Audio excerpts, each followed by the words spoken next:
सो WWE bad blood 2024 जो हो रहा था State Farm Arena Atlanta Georgia से, वो फाइनली एंड हो चुकी है। यहाँ पे हमें कुछ बहुत ही मॉन्यूमेंटल देखने को मिला। ट्रिपल एच भी यहाँ पे आए हुए थे कुछ मेजर अनाउंसमेंट लेकर। तो चलिए एक बार नजर मार लेते हैं कि आज हमें क्या कुछ देखने को मिला। सो वीडियो को एंड तक पूरा देखना है आपने। एंड नाउ आप देख रहे हैं रेसलमैनिक्स एंड सब्सक्राइब करना तो बनता है। सो देखो शो की धमाकेदार स्टार्टिंग होती है जहाँ पे हमें पता चलता है कि Jade Cargill, Bianca Blair and नायोमी show के होस्ट बनने वाले हैं। जिसके बाद हमें नाइट का पहला मैच देखने को मिलता है बैंगर के साथ, जो होता है hell in a cell match between CM Punk and Drew McIntyre. और भाई आते ही इन लोगों ने जो पेस सेट कर दी थी ना, मैं बता भी नहीं सकता कितना मजा आया। अगर ये मैच मेन इवेंट में भी होता ना तो किसी को भी खास प्रॉब्लम नहीं होती। नॉट ओनली इन लोगों ने एक दूसरे को ब्लीड करवा दिया, बल्कि जो हाथ में मिला वो एक दूसरे को मारते रहे। काफी ज्यादा ग्रज दिखाई दिया इनके बीच में और लग रहा था कि ये ट्रायलॉजी अब अपने क्लाइमैक्स पर आ चुकी है। लेकिन मेरा जो फेवरेट मोमेंट है ना, वो वहाँ पर था जहाँ पर दोनों एक दूसरे को बीट्स खिला देते हैं। वही जो सीएम पंक के हाथ के ब्रेसलेट पे था, वो काफी ज्यादा पर्सनल लगा।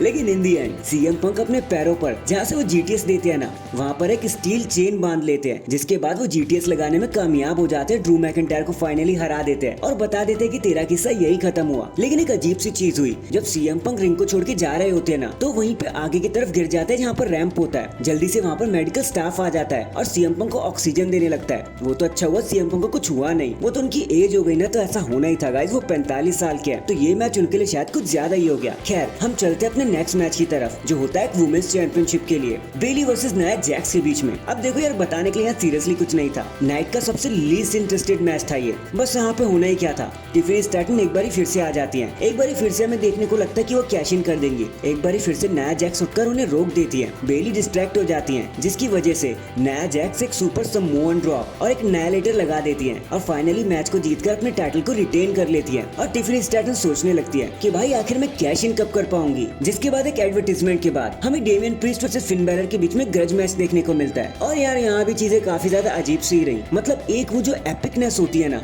कहीं ना कहीं वो इस मैच ने छोड़ ही दी थी। नॉर्मली जैसे एक रॉ एंड स्मैकडाउन में मैच होता है वैसे ही था। और हमेशा की तरह कार्लिटो एंड जेडी मैकडोना ने आकर फिन बैलर की काफी मदद करी, लेकिन उसका कुछ भी फायदा नहीं हो पाया डेमियन प्रीस्ट के ऊपर। Damien priest not only Carlito and JD McDonagh को मारते हैं, बल्कि फिन बैलर के हर एक coup de grace से किक आउट कर देते हैं और अपना साउथ ऑफ हेवन लगाकर फाइनली फिन बैलर को डिसमिस कर देते हैं कि बेटा जितनी चीटिंग कर लो, मेरे सामने थोड़ी ना कुछ बोल पाओगे। इसके बाद हमें ट्रिपल एच देखने को मिलते हैं, जो सबसे पहले तो आते हैं और बताते हैं कि आज स्टेट फार्म अरीना में 17,000 के आसपास लोग आए हैं। ये एक बहुत बड़ा गेटवे बन के आया है WWE के लिए। बैड ब्लड एक बहुत बड़ा प्रमोशन हो गया WWE के लिए, काफी पैसा जनरेट कर लिया। जिसके बाद वो एक बड़ी अनाउंसमेंट बताते हैं कि क्राउन जूल्स में चैंपियन वर्सेस चैंपियन मैच होने वाला है। मतलब रॉ का चैंपियन वर्सेस स्मैकडाउन का बड़ा चैंपियन, और जो भी जीतेगा उसे मिलेगी पहली क्राउन जूल्स चैंपियनशिप, जो काफी ज्यादा सुंदर एंड महंगी लग रही थी। जिसके बाद वहाँ पर द रिंग जनरल गंथर आ जाते हैं। वो पहले तो ट्रिपल एच से कहते हैं कि भाई जब मैं क्राउन जीता था तब तुम वहाँ थे, मैं चैंपियनशिप जीता था तब तुम वहाँ थे, और अब जब मैं नई वाली चैंपियनशिप जीत जाऊंगा ना,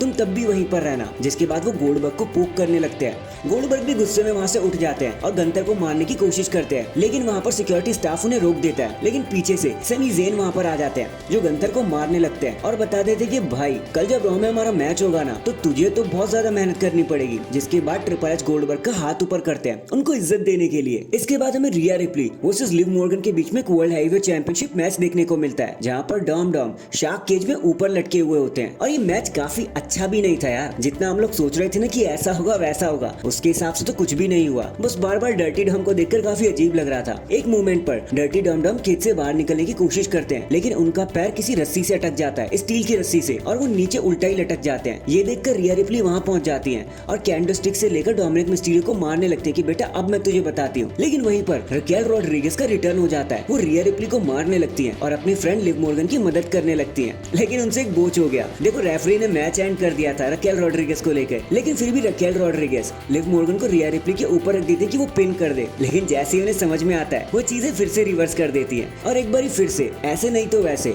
लिव मॉर्गन ने अपने टाइटल को रिटेन कर ही लिया। एंड फाइनली ये सारी चीजें लीड करती है हमें हमारे mega tag team match main event की तरफ, जहाँ पर Roman Reigns and Cody Rhodes fight कर रहे थे सोलो सिकोवा एंड जेकब फातू से। और भाई देखो मैच तो ये जैसा था वैसा था, लेकिन आप कोडी एंड रोमन की एंट्रेंस जरूर देखना भाई, आपको घूसबम्स आ जाने वाले ऐसा सिनेरियो हो गया था। लग रहा था आप रेसलमेनिया समर स्लैम देख रहे हो। देखो मैच में तो बहुत मजा आया, लग रहा था कि भाई वो फैमिली फ्यूड हमें देखने को मिल रही है। लेकिन तभी ब्लड लाइन वहां से आ जाते हैं जो जेकब एंड सोलो की मदद करने लगते हैं। जैसे तैसे रोमन उनसे बचते हैं कि तभी वो फिर से कंट्रोल पा लेते हैं। पर हमें एक और रिटर्न देखने को मिलता है जो होता है जिमी ऊसो का। जिमी ऊसो आते ही टामा एंड लोआ दोनों पर अटैक कर देते हैं और सोलो को बता देते हैं कि अब तुम बिल्कुल अकेले हो। रोमन रेस मैच जीतने में यही कामयाब हो जाते हैं। जिसके बाद जब रोमन एंड जिमी ऊसो वहां से जा रहे होते हैं ना, तो कोडी रोड्स को पीटने लग जाती है ब्लड लाइन और जिमी ऊसो रोमन को समझाते हैं कि चलो हम कोडी को बचाते हैं। जिसके बाद वो सोलो पर अटैक करके कोडी रोड्स को फाइनली बचाने में कामयाब हो जाते हैं और रोमन रेस टाइटल को उठा के कोडी को पास ऑन कर देते हैं कि भाई अब तुम चैंपियन हो। लेकिन तभी